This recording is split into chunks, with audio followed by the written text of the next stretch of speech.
Holy crap.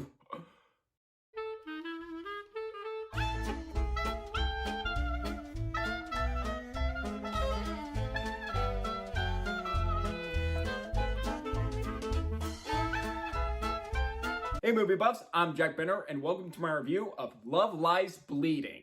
Love Lies Bleeding is a new romantic thriller from A24 directed by Rose Glass starring Kristen, Stewart, Katy O'Brien, and Ed Harris. Set in the late 1980s, it follows a reclusive gym manager named Lou, played by Kristen Stewart, who meets and falls in love with an ambitious bodybuilder named Jackie, played by Katy O'Brien, until their romance takes a dark turn. Now, I was interested in this film after hearing great things at the Sundance Film Festival in January. It had a great trailer that got me hooked from seeing it, just from the look of the film, how it was edited, and how it just builds tension as it goes on. And of course, a selling point for me, A24 is a film studio I absolutely love. Many of their movies I adore, from The Lighthouse, Uncut Gems, Minari, Everything Everywhere All at Once, Hereditary, 8th Grade, and so many others. And I think Kristen Stewart is a great actress, and I'm really happy that her and Robert Pattinson did independent films after Twilight to really show their talents as actors, and really showing what they can do under the right director and script. And I do want to see Kristen Stewart's Oscar-nominated performance in Spencer, heard great things about that film. And I saw this film last week, and all I could say is, wow, what a wild and tension-filled ride Love Lies Bleeding was. What a great film.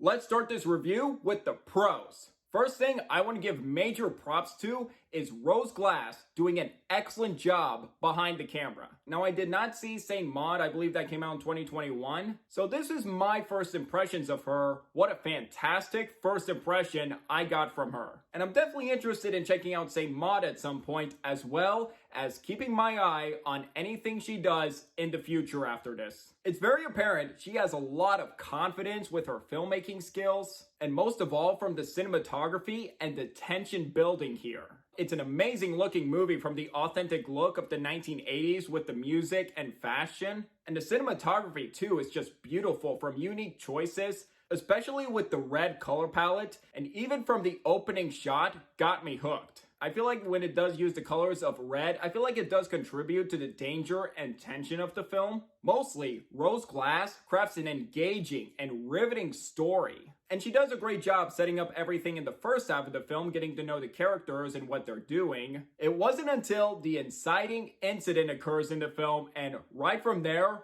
I was on the edge of my seat throughout the film. I feel like in even big or small scenes in this movie, it just gives you that feeling of dread and tension knowing what's about to go down. And it's quite an unpredictable movie. I didn't always know where things were going to go, and I just love it when I can just shove away predicting what's going to happen next here and there, and just be riveted and just like, I want to see where this goes until the conclusion. And another thing that makes this movie shine are the fantastic performances, especially from both Kristen Stewart and Katy O'Brien. They make for a terrific duo to watch with great chemistry that effortlessly sells their romance, as well as sympathizing with them with the emotions they go through during all of this chaos. While Stewart does a fantastic job of playing a reclusive but also reserved gym manager who works at this crappy job, until she gets involved with the conflict, the emotion she goes through is fantastic acting from her. And I also want to say, Katy O'Brien is a major standout in this movie, just phenomenal. Both imposing and perfectly cast for this character. And she is jacked, oh my god. And also doing an amazing job with the rage and aggression of her character as the film progresses was very intense. Just watching this movie, I thought she deserves more leading roles and big opportunities in the future. She had a few small supporting roles like in Quantumania and The Mandalorian, but right here, I just thought, give this woman more roles, please. And I just heard a few days ago very exciting news that she has joined the cast of Mission Impossible 8, which gets me excited. And knowing the Mission Impossible franchise is known for utilizing actors in their action chops, I hope Tom Cruise and Christopher McQuarrie do the same for her in Mission Impossible 8 next year. I am so excited to see Mission Impossible 8 next year, as well as her involved. And the other supporting performances are great. Dane Franco is really good for the screen time he's in. And let me just say, he did quite a good job playing a detestable creep.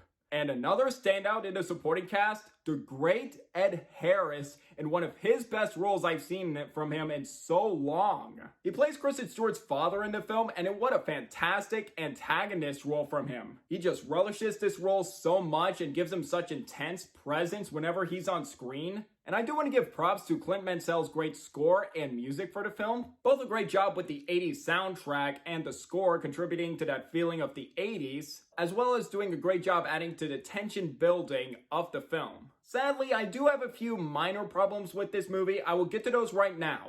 First, there was one supporting character and this performance I found not so great, and it's from this blonde girl who has a crush on Kristen Stewart's character, and I found her performance to be a bit over the top. I felt like she overacted in few of her scenes. Whether that was the intention of the character or not, it just didn't really work for me in my opinion. And lastly, the ending of the film I felt like was a bit rushed and abruptly put together. I was hoping for a bit of a stronger impact with the film's ending, but how it was concluded, I was hoping for something a bit more with it. In conclusion, Love Lies Bleeding is a well-paced, intense, engaging, and visceral noir romance thriller from A24. Confident filmmaking from Rose Glass, riveting story, and a fantastic cast ensemble. I would definitely recommend this movie to you if you're fans of A24 films, or if you love Kristen Stewart as an actress, especially when she does indie films. Definitely check her out in this film, she's excellent in it. And if you've seen the trailer, it looks interesting to you, do check it out. Also, I do want to say, do know as little about the film's story, because I feel like there's a lot of surprises, and just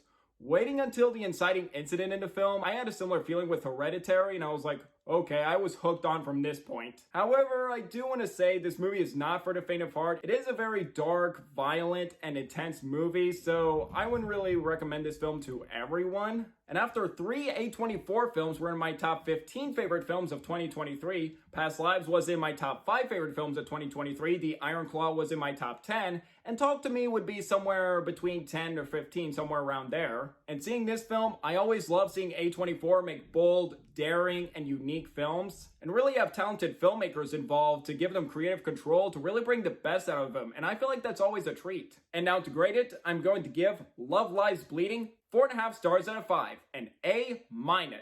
This would be my second favorite film of 2024 so far, behind Dune Part 2. So if it is still playing at a theater near you, definitely go see Love Lies Bleeding. Or if you missed it in theaters and waiting to check it out on streaming or rental, definitely check it out as soon as possible. So I'd like to hear from you guys. What do you guys think of Love Lies Bleeding if you've seen it? Do you agree, disagree with my review? Or if you haven't seen it, are you interested in seeing the film or not? Let me know down below. Did you enjoy hearing my thoughts on this movie and want to see more reviews like this in the future? If yes, please hit that like and subscribe button if you're new here, and don't forget that notification bell for my next upload in the future. It really means a lot. And until the next video, I'm Jack Benner, and look forward to another movie review.